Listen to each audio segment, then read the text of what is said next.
Without a minuscule shade casted from doubt, the mechanics presented in Metroid Dread are solid as diamond, withholding tremendous value courtesy to the incomprehensible utilization proficiency carved into each one like an authentic platinum metal. Treason would be absolute if one undertakes to senselessly condemn the approach with such bold opposition laced in destruction. Powerfully subjective as it was for me to say that, but there really is no need to reiterate how fucking immaculate the mechanics in Metroid Dread are. In fact, they're so good that they might as well influence a new category for the Game Awards itself.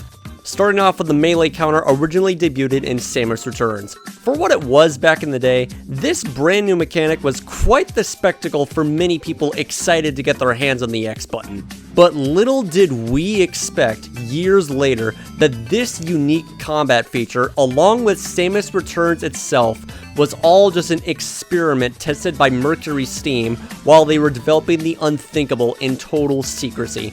Notably, they annihilated the upgrade button to the point where it changed the series of 2D Metroid forever, like they knew it would. Every mechanic from Samus Returns is vastly improved in Metroid Dread. Both melee countering and free directional aiming looks, plays, and feels incredibly solid overall.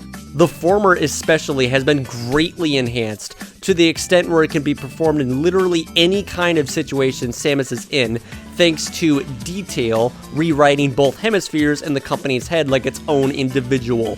Personally, what I enjoy the most about the melee counter in Metroid Dread, aside from the new stylishly clean Dash Melee edition, is how much Mercury Steam diversified it onto each enemy and boss by giving them their own unique tells that doesn't feel remotely repetitive or tedious this time around like it was in Samus Returns. In fact, it's more fun and rewarding that requires you to put in real effort on delivering the finishing blow, making it fair and balanced all the while. The limitations built into Aeon abilities before felt mostly perceivable at first, given that it's canonically the main energy source of SR388 naturally, albeit still suffering from the same line of tedium despite the easy-to-understand strictness. They were a satisfying feature that performed excellently in Mass Genocide for sure. But Metroid Dread decided to promote Aeon energy in a theoretical, or is it really by design, method in Samus's new power suit that allows her to freely generate Aeon energy without the need to rely on conserving it for abilities this time. Very much consistent, that's never at all situational. The Phantom Cloak, while mostly used for bypassing motion sense shutters, is an extremely useful and vital tool for survival, while avoiding detection by an enemy that really does nail the aspect of invisibility perfectly.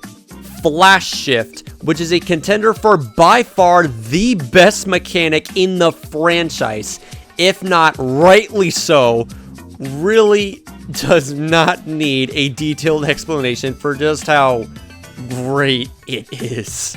Apart from the speed and versatility, I just love how it functions. It is so smooth. Like, wow. Come back in Metroid 6, I implore. Pulse Radar is nothing more than carbon fiber copy of the scan pulse from Samus Returns, with free unlimited data usage being the only given difference. And that's all the acknowledgement it needs.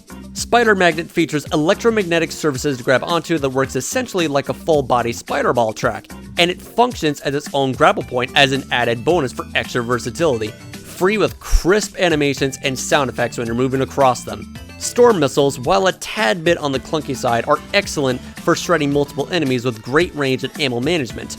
Spin Boost is basically just 2D space jump boots that sent the high jump boots to its grave, sadly. And lastly, the demonic Speed Booster, single-handedly earning the label as objectively the best in the entire series, thanks to the absurd amount of freedom it's been given.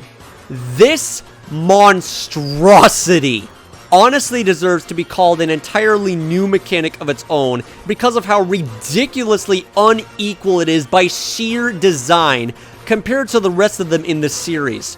For the longest time, I strongly believed that nothing would ever replace the Speed Booster from Metroid Other M. I always loved how purely exhilarating it felt when Samus generates an explosion of astronomical speed on the spot once it activates, and seeing everything on screen just get consumed by the intense lighting effects, along with Samus launching herself like a fucking missile when performing a Shine Spark. Plus, hearing the aggressive footsteps made it even more satisfying. Suffice to say, that hill I once stood on is now obliterated, courtesy to Dread's borderline dynamic installment, making my jaw drop to the center of the earth. Thanks for proving me wrong, Mercury Steam, you clever bunch of mental maniacs. It's honestly going to be more than a challenge for you to top all of this next time, let's be real. Because Metroid Dread really took it to the extreme with these mechanics. Then again, it's almost like the speed booster itself was heavily inspired to this game's noticeably straight paths seen everywhere for fast completions.